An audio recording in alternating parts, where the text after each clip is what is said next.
નમસ્કાર મિત્રો, રાજ્યમાં ચોમાસું ધીરે ધીરે આગળ વધવા લાગ્યું છે ત્યારે હવામાન વિભાગની આગામી 7 દિવસ માટે ગુજરાતમાં કેટલાક ભાગોમાં ભારે વરસાદ તો કેટલાક ભાગોમાં હળવા વરસાદની આગાહી કરવામાં આવી છે। તો આગામી 7 દિવસ માટેની આગાહીની વાત કરીએ તે પહેલાં તમે અમારી ચેનલ ઉપર નવા હોય તો ચેનલને સબસ્ક્રાઇબ જરૂરથી કરી લેજો, જેથી આવી હવામાનની અપડેટ તમને મળતી રહે। તો હવામાન વિભાગે આજે ગુજરાતના હવામાન અંગે 7 દિવસની આગાહી કરાઈ છે, જેમાં આજે પંચમહાલ અને વડોદરામાં ઓરેન્જ એલર્ટ આપવામાં આવ્યું છે। એટલે આજે આ બે જિલ્લામાં ભારેથી અતિ ભારે વરસાદ પડવાની શક્યતા છે। આ સાથે પંચમહાલ, અરવલ્લી, મહેસાણા, સાબરકાંઠા, ખેડા, છોટાઉદેપુર, નર્મદા, તાપી, દાહોદ, મહીસાગર, નવસારી, દમણ, દાદરા અને નગર હવેલીમાં ભારે વરસાદની આગાહી કરવામાં આવી છે।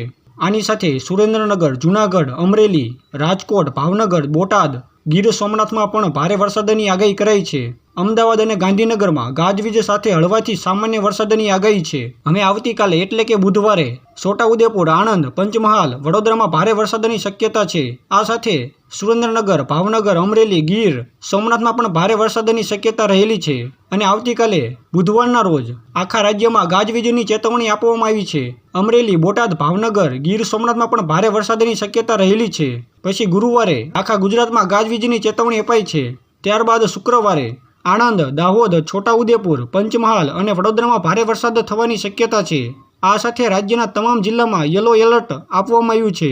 હવે શનિવાર માટે હવામાન વિભાગે આગાહીમાં જણાવ્યું છે કે સુરત, નવસારી, ડાંગ, દમણ, દાદરા અને નગર હવેલીમાં ભારે વરસાદ થવાની શક્યતા છે। આ સાથે આખા રાજ્યમાં ગાજવીજની ચેતવણી પણ અપાઈ છે અને છેલ્લે 30 તારીખના રોજ પણ આખા રાજ્યમાં ગાજવીજ સાથે વરસાદની શક્યતા છે। હવામાન વિભાગે વધુમાં કહ્યું છે કે 2 દિવસ માટે દક્ષિણ ગુજરાતનો દરિયો ન ખેડવા માટે માછીમારોને સૂચના છે। દરિયાકાંઠાના વિસ્તારોમાં 35 થી 45 કિમી ઝડપે પવન ફૂંકાવાની શક્યતા છે। આ સાથે પવનની મહત્તમ 55 કિમી પ્રતિ કલાકની ઝડપે ફૂંકાવાની આગાહી કરવામાં આવી છે।